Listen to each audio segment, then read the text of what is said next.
This is the nature of life, this is the circle of life. ছোট্ট শিশু হয়ে এসেছিলেন, শৈশব, কৈশোর, যৌবন, প্রৌঢ়ত্ব। আগে ছিলেন সিঙ্গেল, বিয়ে করে হয়ে গেলেন ডবল। এরপরে আল্লাহ আপনাকে একটা মেয়ে দিল, এরপরে মেয়েকে বিয়ে দিয়ে শ্বশুর হলেন, এরপরে ওই মেয়ের ঘরে সন্তান হতে নানা হলেন। আর কতদিন? অনেক দিন হলো তো, অনেক লম্বা সময় পেয়েছেন আপনি। Think about death. এবার যাওয়ার কথা ভাবেন, আখিরাতের সামানের কথা ভাবেন, ফিরে যেতে হবে। কি শক্তিশালী যুবক, বার্ধক্য চলে আসলে লাঠি ছাড়া চলতে পারে না। কুচকুচে কালো দাড়ি সাদা হয়ে যায়, দাড়ির শুভ্রতা, বয়সের ভার, রং ধরা যৌবন জং ধরে শেষ, ঠিক কিনা? This is the circle of life. যুবক ভাইরা, এটাই জীবন, চলে যেতে হবে, কেউ থাকতে পারবে না, ঠিক কিনা? এই দুনিয়ার পুরো জীবনটা এটা হচ্ছে লালসাময় একটা জীবন, লোভ, মরিচিকা, মায়াজাল। এই মায়াজালে আমরা আটকে আছি, ফলে মৃত্যুর কথা আমরা ভুলে গিয়েছি। পাগলের মতো ছুটছি, আরো টাকা লাগবে, আরো খ্যাতি লাগবে, আরো যশ লাগবে, আরো দাপট লাগবে আমার। এত টাকা দিয়ে কি হবে? এত সম্পদ দিয়ে কি হবে? এত ব্যস্ততা দিয়ে কি হবে তোমার? স্টপ, থামুন, অনেক হয়েছে, আন্না, থামুন। Take a rest, take a breath and think about death. Think that you have to go back to your Lord. একটু বসেন না, একটু ভাবেন যে আমাকে চলে যেতে হবে, চলে যেতে হবে। এই কোলাহল, এই ব্যস্ততা, এগুলো থাকবে, থাকবো না আমি। সাইয়েদনা ওমর ফারুক বলেছেন, মুতু ক্বাবলা আন তামুতু, মরার আগে একবার মরো।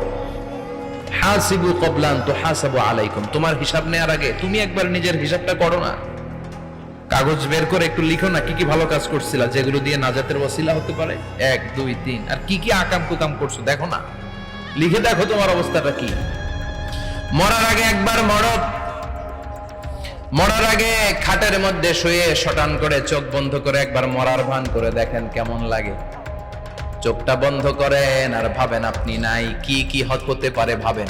আপনার ছেলে মেয়েরা কান্না জুড়ে দিবে, আপনার প্রাণের স্ত্রী বিলাপ শুরু করে দিবে, বন্ধু বান্ধবের চিৎকার আর মাতম, স্থানীয় এলাকার মসজিদে ঘোষণা, অমুক এলাকার নিবাসী অমুক ভাই অমুকের ছেলে অমুক দুনিয়ায় নাই। সব আত্মীয়রা চলে আসবে, ফেসবুকে স্ট্যাটাস দেয়া হবে, সবাই সবাইকে জানাবে বিকাল 4টায় অমুক হাই স্কুল ময়দানে আপনার জানাজা। ছুটে আসবে, সবাই ছুটে আসবে আপনাকে শেষ বিদায় দিতে, গুড বাই জানানোর জন্য, আল ওয়াদা, বিদায় জানাতে আসবে সবাই। 4 তাকবীর দিয়ে আপনার জানাজা হবে, অশ্রুসিক্ত জানাজায় আপনার বিদায় হবে। কাঠের খাটিয়ার মধ্যে করে কাঁধে তুলে আপনার কবরে নেওয়া হবে। আগে থেকে খুঁড়ে রাখা কবরটার মধ্যে আপনারে বিছিয়ে দেয়া হবে। বাঁশের কচি দিয়ে তার উপরে মাটির চাপা দিয়ে সব চলে যাবে।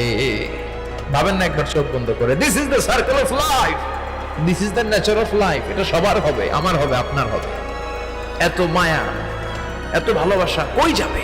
কেউ থাকবে না, সবাই আপনার অন্ধকার কবরে রেখে দিয়ে চলে আসবে। উপরে বাঁশের কঞ্চি, তার উপরে মাটির চাপা, অন্ধকার আর অন্ধকার। এই অন্ধকার যেন শেষ হতে চায় না, শুধুই অন্ধকার, ঠিক কিনা? এজন্য আমাদের চলে যেতে হবে। দাদা গেল, চাচা গেল, মামা গেল, আমাদেরকেও যেতে হবে, জোরে কোন ঠিক কিনা?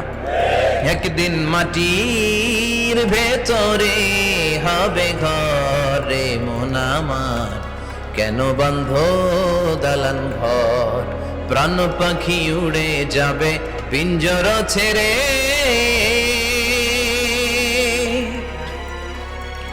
ধরা ধামে সবই রবে, তুমি যাবে চলে, বন্ধু বান্ধব যত, মাতা পিতা যারা সুত, সবই হবে তোমার পরে।